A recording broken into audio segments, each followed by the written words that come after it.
आंसू भरी आंखों से उसने आसमान की ओर देखा, मानो भगवान उसको यह पाप करते हुए देख रहे हों। ग्लानि के आंसू गालों पर लुढ़कने लगे।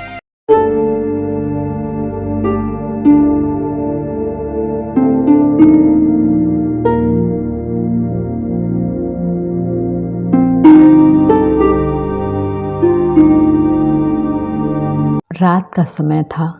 आसमान पर आधा चांद बेहद खूबसूरत दिखाई दे रहा था। शायद लॉकडाउन के कारण आसमान आजकल ज़्यादा ही साफ था। दूर दूर तक बादलों का साया भी नहीं। जैसे दुनिया भर पर छाई निराशा को दूर करने के लिए ही चांद आज अपनी चांदनी बिखेर रहा था।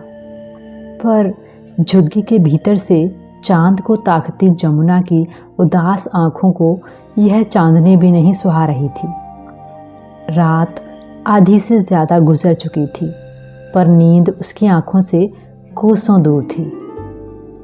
इस रात की कालिमा ज़्यादा है या मेरे जीवन की, खुद से ही फुसफुसाते हुए सोच रही थी जमुना। चांद की खूबसूरती से आज उसे कोई मतलब नहीं था। वैसे भी जब जीवन में अंधकार छाया हो तो खूबसूरती पर निगाह कहाँ पड़ती है। जब पेट की आग न बुझी हो तो चांद के आकार में भी रोटी ही दिखती है। यही हाल जमुना का था। हालांकि मुसीबत का अंदेशा उसे बहुत पहले ही हो चुका था, इसलिए खुद भी कई दिनों से आधा पेट रोटी खाकर गुजारा कर रही थी। सोचा था जब तक राशन खत्म होगा तब तक काम पर जाना शुरू कर देगी, पैसा भी मिलने लगेगा। पर जीवन में सब सोचने भर से ही तो पूरा नहीं होता। कुदरत ने कुछ और ही सोचा हुआ था जमुना के लिए। कोरोना महामारी के कारण सरकार द्वारा लॉकडाउन की अवधि फिर से बढ़ा दी गई थी। जमुना की उम्मीदें अब टूटने लगी थी। कई दिनों से सिर्फ गुजारे लायक खाकर जमुना का शरीर बेजान सा हो चला था। मानसिक तनाव भी बढ़ता जा रहा था। हे भगवान, किस मुंह से मना करूंगी रोटी के लिए जब कल सुबह मुन्ना को भूख लगेगी और वह मेरी ओर देखेगा। अड़ोस पड़ोस में भी कोई नहीं जिससे थोड़ा बहुत मदद मांग लेती। कहाँ जाऊंगी इस परदेश में मदद के लिए। मुन्ना के पिता को भी क्या सूझी कि ये ऐसे हालात में गांव चले गए। जमुना सोच में डूबी हुई थी। बस 3 ही दिन लगेंगे आने जाने का वक्त मिलाकर। अम्मा की तबीयत ज़्यादा ख़राब है, देखने तो जाना पड़ेगा। तुम मुन्ना और अपना ध्यान रखना। अम्मा बीमार है, पैसे की ज़रूरत तो पड़ेगी ही। वैसे तो राशन है यहाँ अभी, पर यह कुछ पैसे भी रख ले। मैं 3 दिन में ही माँ का इलाज कराकर वापस आ जाऊँगा। जमुना को गांव जाते हुए पति की बातें याद आ रही थी। अभी बीमार होना था क्या अम्मा को भी? पर अम्मा की भी क्या गलती। तब किसने सोचा था कि अचानक ऐसा होगा। वे वहीं फंस जाएंगे और यहाँ खाने के बिलाले पड़ जाएंगे। जमुना के मन में अंतर्द्वंद शुरू हो चुका था। वह दुखी होकर कभी समय को कोसती, कभी सास को।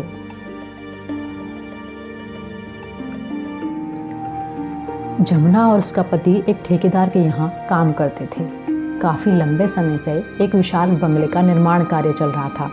वहीं वे दोनों अपने 3 साल के बच्चे मुन्ना को साथ लेकर मजदूरी किया करते थे। बंगले के आसपास दूर दूर तक कोई घर नहीं था। बंगले से कुछ दूरी पर खाली ज़मीन और कहीं कहीं झुग्गियों के सिवा दूर दूर तक कुछ नज़र नहीं आता था। लंबा काम था, सो ठेकेदार ने उन्हें बंगले की 4 दीवारी के पास ही एक झुग्गी में रहने के लिए कह दिया था।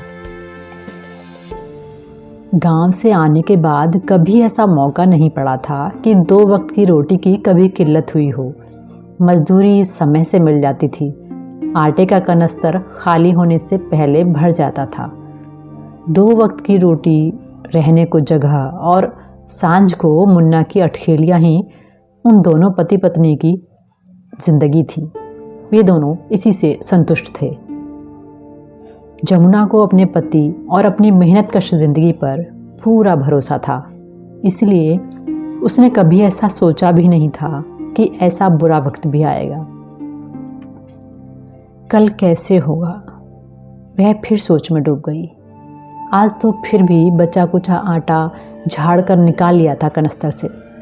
4 रोटियां बन ही गई थीं जैसे तैसे, जिनमें से 2 मुन्ना को खिला दी थी दिन भर में। मुन्ना के लिए सांझ को भी तो कुछ चाहिए, यह सोचकर वह खुद सुबह से भूखी रही थी। सांझ ढलने पर एक रोटी मुन्ना को खिलाकर बची हुई खुद खाने चली तो माँ के हृदय ने दुत्कारा, मुन्ना को रात को फिर से भूख लगेगी तो क्या खिलाएगी।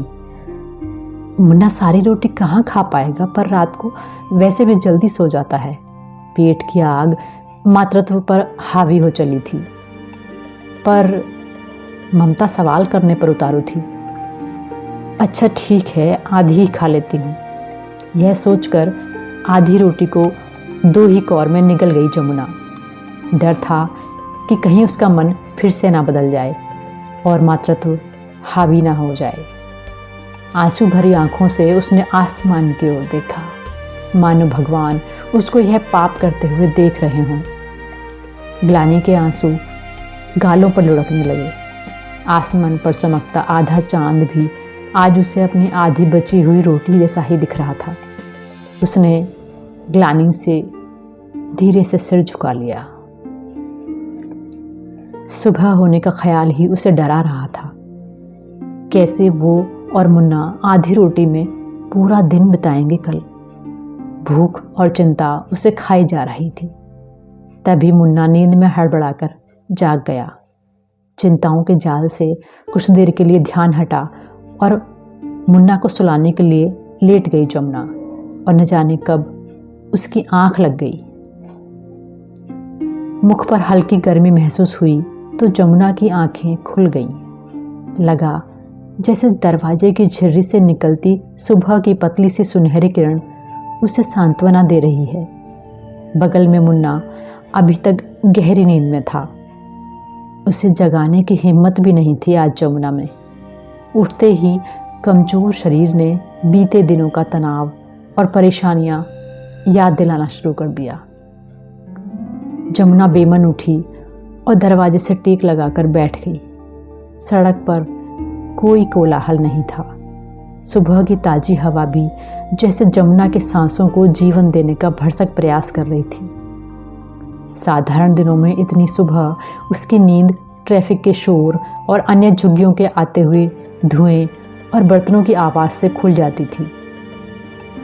लेकिन आज न ट्रैफिक का शोर था और न ही दूर झुग्गियों में कोई हलचल थी। शायद सबके हालात मेरे जैसे ही हों, यह सोचकर किसी से मदद मांगने की भी हिम्मत नहीं हुई थी जमुना की। वह अपने ख्यालों में ही खोई हुई थी। तभी मुन्ना पर नज़र पड़ी। वह उठकर बैठ गया था और मुस्कुराकर अपनी मासूम आंखों से उसकी ओर देख रहा था। मुन्ना, आंसुओं के साथ भर्राई आवाज में मुन्ना को गले लगाकर बस इतना ही निकल पाया आज जमुना के गले से। वरना जब से वह अकेली हुई थी तब से सुबह का खाना खिलाते हुए ढेर सारी बातें किया करती थी वह मुन्ना से। भले ही मुन्ना की समझ में आए या नहीं, बस उसका मन हल्का हो जाता था कि कोई उसके पास है जिससे वह बात कर सकती है। मुन्ना भी अपनी तोतली आवाज़ में जो चाहे बोलता रहता और माँ का पूरा साथ देता। माँ, भूख लगी है, लोती खिलाओ ना। मुन्ना अपनी तोतली जबान में बोल उठा। हाँ बेटा, खिलाती हूँ, जमुना भारी मन से बोली और मुन्ना का मुंह धोकर बर्तन में रात की बची हुई आधी रोटी लेकर खिलाने बैठ गई। माँ, आज इतनी सिलोती है। पहला ही कौर खाकर मुन्ना बोल उठा। जमुना के मुंह से हाँ निकालने की भी न इच्छा हो रही थी न हिम्मत। कैसे बताए वह अपने लाडले को कि यह आधी रोटी भी उसने आज खुद भूखा रहकर बचाई है उसके लिए। कैसे बताए कि आज पूरा दिन और आने वाले दिनों में भी घर में खाने का कोई बंदोबस्त नहीं। क्यों माँ, तुम भी तो खाओगी और मैं भी तो औल थाऊंगा। मुन्ना के सवाल शुरू हो चुके थे और जमुना की आंखों से आंसू भी। मुन्ना देर तक न जाने क्या क्या बोले जा रहा था। जमुना निर्जीव मूर्ति सी बनी उसकी हर बात और सवाल पर बस सिर हिलाई जा रही थी। माँ का अजीब व्यवहार मुन्ना को समझ नहीं आया और रोटी खाकर थोड़ी देर बाद वह वहीं झाड़ियों के पास फूलों पर बैठी तितलियों को पकड़ने के लिए दौड़ गया। दिन ढलने लगा था। सूरज एक बड़े नारंगी गोले सा नजर आ रहा था। तीखी धूप भी अब खत्म हो चली थी। आज दिन भर जमुना झुग्गी के पास पेड़ के सहारे बैठी रही थी, इस आस में कि आते जाते किसी भले मानुष की नज़र उस पर पड़े और कुछ पैसा या खाने को ही कुछ मिल जाए। वह नहीं जानती थी कि यह इंतज़ार आज इतना लंबा हो जाएगा। दिन का एक बड़ा हिस्सा उसने इसी नीम के पेड़ तले बैठे बैठे गुजार दिया था। दोपहर की गर्म हवाएं बेचैन करती रही थीं, पर आस थी कि टूटने का नाम न लेती थी। कहीं और जाने की न अब उसमें ताकत बची थी और न ही हिम्मत थी।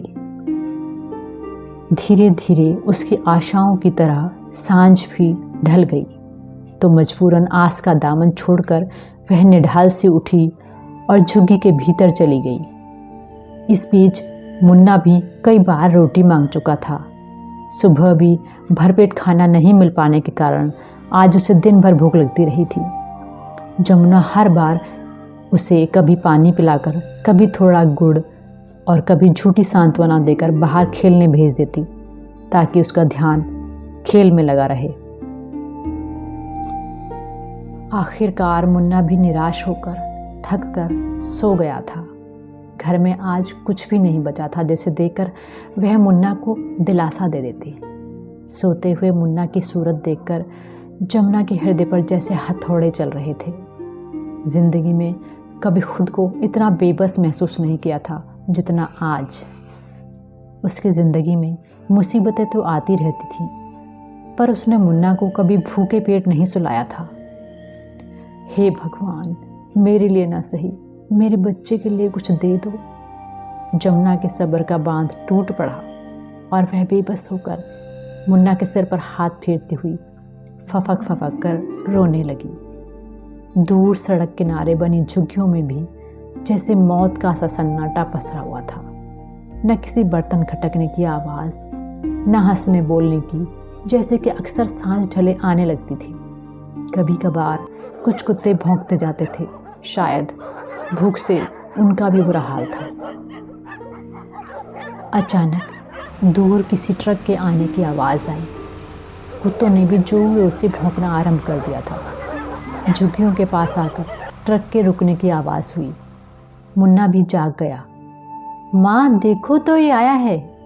मुन्ना आंखें मलता हुआ कौतूहल से बाहर जाकर खड़ा हो गया था। इतनी देर सांझ कौन है?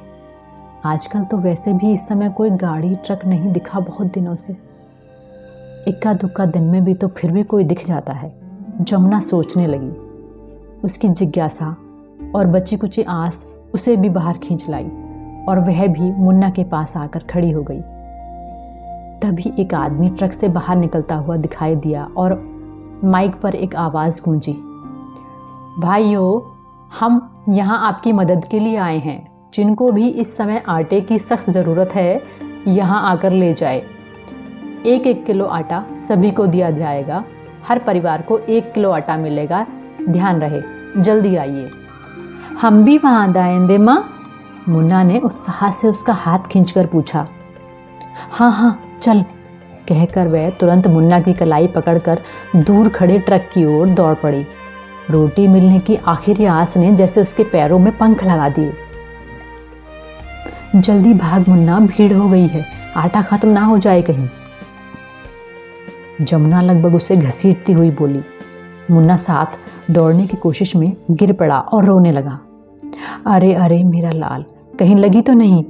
कहकर जमुना ने उसे गोद में उठा लिया और पल्लू से उसके आंसू पोंछते हुए दौड़ने की असफल कोशिश में हांफते हुए चलने लगी। कुछ ही देर में लड़खड़ाती सी जमुना ट्रक के पास पहुंच चुकी थी, पर भीड़ ने उसे तुरंत पीछे धकेल दिया। ऐसे नहीं, लाइन में आइए, थोड़ा दूरी पर। सभी ये देख लें, कोरोना काल चल रहा है। आटा बांटते हुए लोगों में से किसी की आवाज़ सुनाई दी। कौन घंटे भर तक 1 किलो आटे के लिए लाइन में खड़ा हो भाई, चलो, कहकर कुछ कम ज़रूरतमंद लोग चले गए। उन्हें शायद ज़्यादा कुछ मिलने की उम्मीद थी। धीरे धीरे भीड़ छँट गई। अब वहाँ केवल जमुना जैसे कुछ ज़रूरतमंद लोग ही बचे थे, जिनके लिए 1 किलो आटा भी बहुत मायने रखता था। बचे कुचे लोग आनन फानन में कहे अनुसार थोड़ी थोड़ी दूरी पर अनुशासित होकर पंक्ति में खड़े हो गए। जमुना भी मुन्ना को गोद में लिए सबसे पीछे खड़ी थी। मुन्ना का रोना अभी भी बंद नहीं हुआ था। रास्ते में पत्थर लगने से उसके पैर पर हल्की खरोंच आ गई थी, पर जमुना इस सबसे अनजान उसे चुप कराने की कोशिश कर रही थी। उसका पूरा ध्यान अभी आटा लेने की कोशिश में था। मुन्ना के लगातार रोने से ट्रक के पास खड़े एक सभ्य व्यक्ति का ध्यान उसकी ओर गया और उसने आटा बांट रहे व्यक्ति से जमुना को आटा देने का इशारा करते हुए कहा, पहले इनको दे दो भाई, बच्चा परेशान कर रहा है काफ़ी। जमुना ने हाथ जोड़कर कृतज्ञता भरी नम नज़रों से उन दोनों की ओर देखा और आटा लेकर तेजी से घर की ओर चल पड़ी। कई दिनों से आधा पेट भोजन करती जमुना के कदमों में अचानक स्फूर्ति आ गई थी। तेज कदमों से चलती हुई वह रोते हुए मुन्ना को चुप कराने की कोशिश में जोश में बोले जा रही थी, बस मुन्ना, घर आ गया, थोड़ी देर और, फिर अपने राजा बेटा को भरपेट रोटी खिलाऊंगी। झुग्गी में पहुंचते ही उसने जल्दी से मुन्ना को गोद से उतारा और रोटी बनाने के लिए झटपट आटे की पॉलिथीन बर्तन में पलट दी। अरे यह क्या? जमुना के मुंह से निकला। उसकी आंखें फटी रह गईं। हे भगवान, मैं कोई सपना तो नहीं देख रही? भौचक्की होकर जमुना ने सोचा। उसने फिर से आंखें मलकर देखा तो एहसास हो गया कि यह सपना नहीं, हकीकत है। आटे के बीच में से ढेर सारे नोट निकलकर बर्तन में पड़े थे। वह उन 1000, 500 के नोटों को छू छू कर देखने लगी। कुल 15,000 रुपये थे। जिंदगी में पहली बार उसने इतने पैसे देखे थे। खुशी के मारे वह समझ नहीं पा रही थी कि हंसे या रोए। मुस्कुराते हुए उसकी आंखों से आंसू बहते जा रहे थे और मुन्ना भी उसको खुश देखकर जोर जोर से हंसने लगा था। बाहर ट्रक के दूर जाने की आवाज़ सुनाई दे रही थी और ट्रक में आए उस अनजान देवदूत को झुग्गी वालों की ओर से ढेरों दुआएं दी जा रही थीं। रात के अंधकार को मिटाता हुआ खूबसूरत चांद आसमान में फिर अपने सफ़र की ओर चल पड़ा था।